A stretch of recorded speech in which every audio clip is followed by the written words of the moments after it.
Tapi kali ini kita mau belajar tentang konseling pranikah. Konseling pranikah itu penting. Kali ini kita akan belajar arti pernikahan. Topiknya adalah tidak ada keluarga yang sempurna. Parenting ini perlu diketahui oleh semua orang, bukan hanya orang tua. Belajarlah menjadi teman yang asik, yang ngobrol, yang menghargai.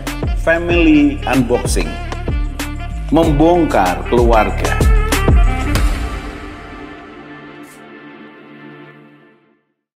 Salam keluarga Indonesia, kita akan belajar lagi dan kita akan belajar kali ini mertua dan menantu. Topiknya adalah mertua dan menantu saling menyakiti.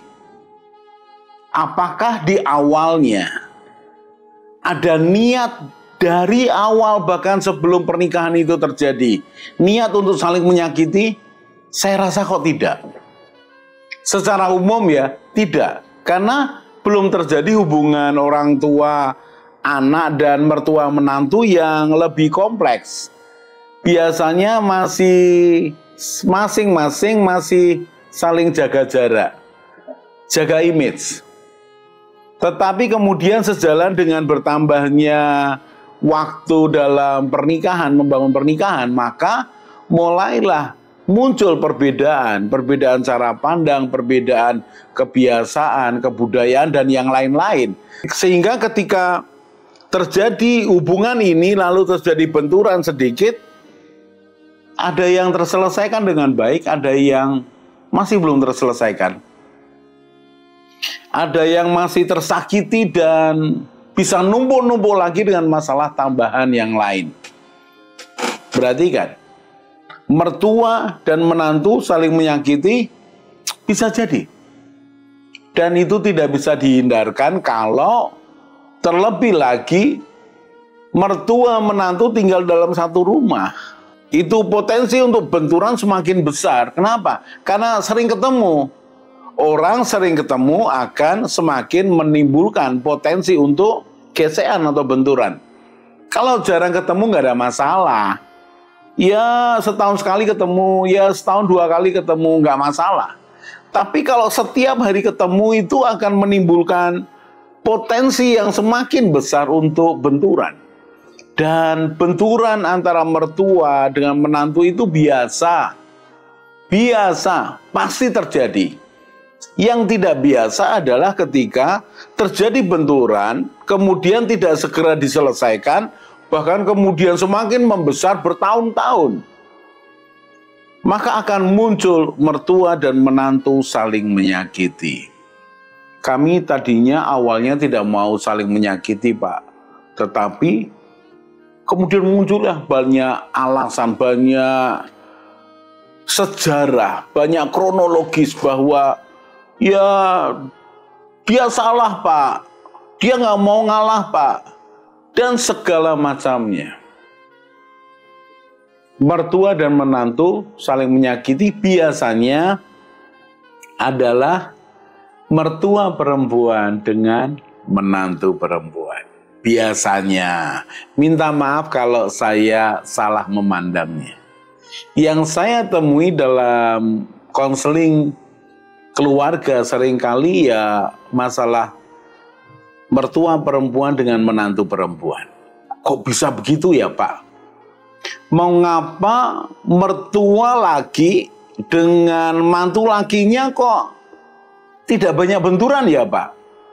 Ya sebenarnya itu kembali kepada perbedaan pria wanita. Pria itu tidak terlalu peduli dengan orang lain. Beda dengan wanita, lebih peduli. Loh itu, Pak, beda laki perempuan. Justru laki perempuan itu disatukan. Supaya apa? Ya kadang-kadang memang ya perlu tidak peduli terhadap hal-hal yang mengganggu. Dan perlu peduli terhadap hal-hal yang baik. Nah, suami istri ini saling bergantian. Untuk itulah dua hal yang berbeda laki perempuan itu disatukan dalam pernikahan. Supaya apa? Supaya saling tolong-menolong. Memang seperti itu.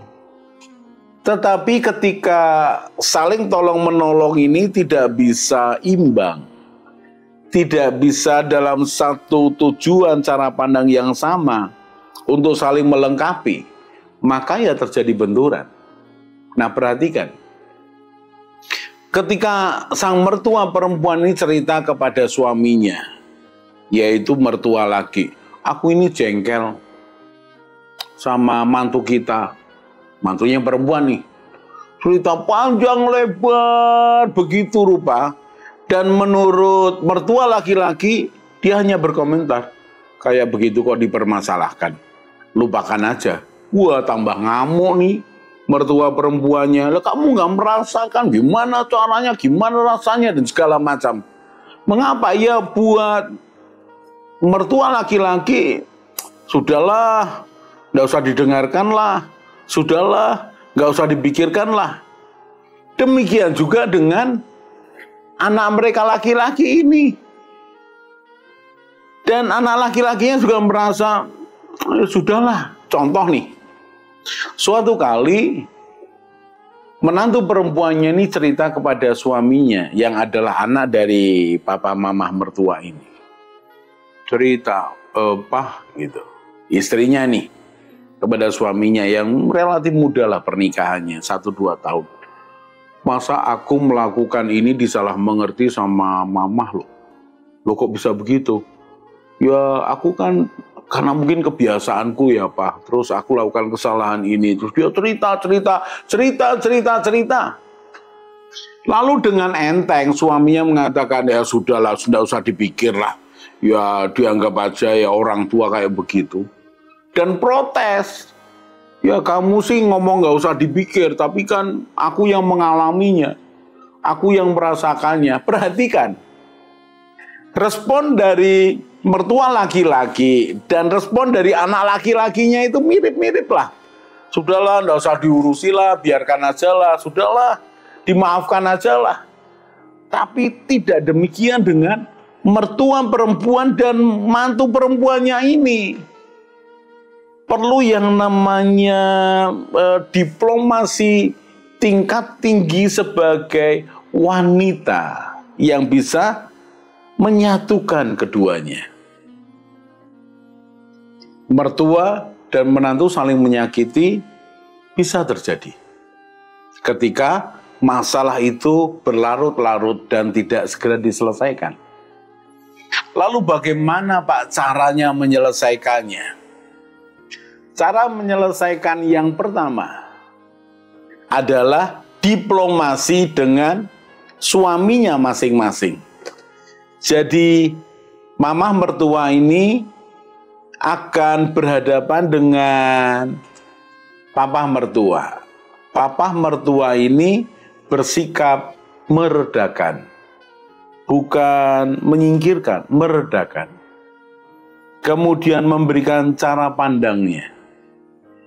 Dibawa maju lebih jauh, dibawa lebih lebar, lebih luas, bahwa sudahlah Ma, ya dia kan masih belajar, dan dia kan mantu kita Ma. Mau nggak mau anak kita ini sayang sama dia, dia sayang sama anak kita.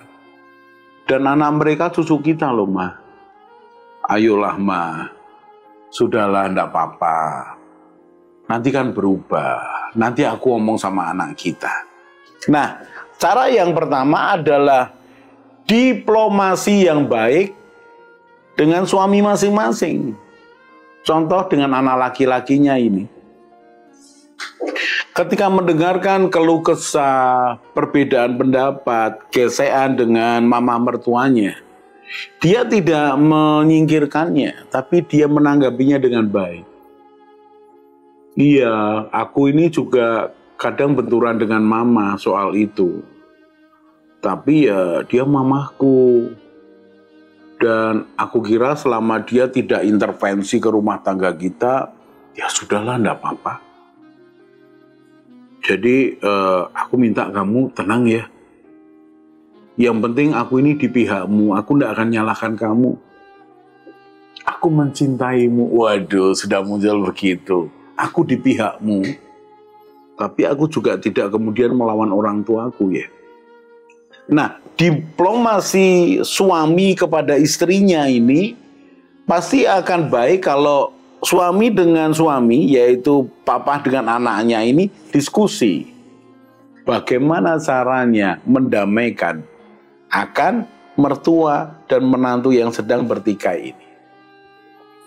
Kemudian cara berikutnya adalah pembicaraan yang akrab dalam pertemuan keluarga. Tapi sekali lagi sudah diprolog, di awalnya sudah dilakukan pendekatan kepada mama mertua dan anak menantu. Bahwa kita ini mau ngomong-ngomong ya soal itu loh, soal ketika urusan di dapur itu loh, soal pemakaian wajan, pemakaian piring yang ya beda kebiasaan lah. Yo tapi begini. Kemudian yang sama ternyata anak mantu juga begitu. Ya tapi kan aku masih belajar dan segala macamnya. Kemudian dibuat pertemuan keluarga, rileks loh, bukan penghakiman pengadilan, rileks loh. Kemudian diajak ngomong. Kita ini satu keluarga, saling mengasihi, saling mencintai. Ada sedikit perbedaan, benturan itu biasa. Ayo kita selesaikan. Bahkan mungkin mamah mertua ini sudah cerita kepada papa mertua bahwa aku mau seperti ini. Dan si anak mantu ini juga sudah ngomong sama suaminya, aku mau seperti ini. Lalu dibicarakan terbuka dalam suasana kondusif kekeluargaan. Jadi mertua dan menantu saling menyakiti tidak bisa terhindarkan, tapi bisa diatasi dengan baik. Jangan dibiarkan berlarut-larut. Cobalah diplomasi antar suami. Berikutnya, cobalah dibicarakan secara terbuka. Pak, lalu bagaimana kalau ternyata itu tidak ada jalan keluar, Pak? Kita akan lanjutkan di episode berikutnya. Salam keluarga Indonesia. Mari bergabung dalam Keluarga Indonesia dengan cara subscribe channel ini. Di Keluarga Indonesia, kita akan belajar bersama tentang pranikah, pernikahan, keluarga, parenting, mertua menantu, dan juga family unboxing. Jadi jangan lupa share pada teman dan keluarga dan juga subscribe.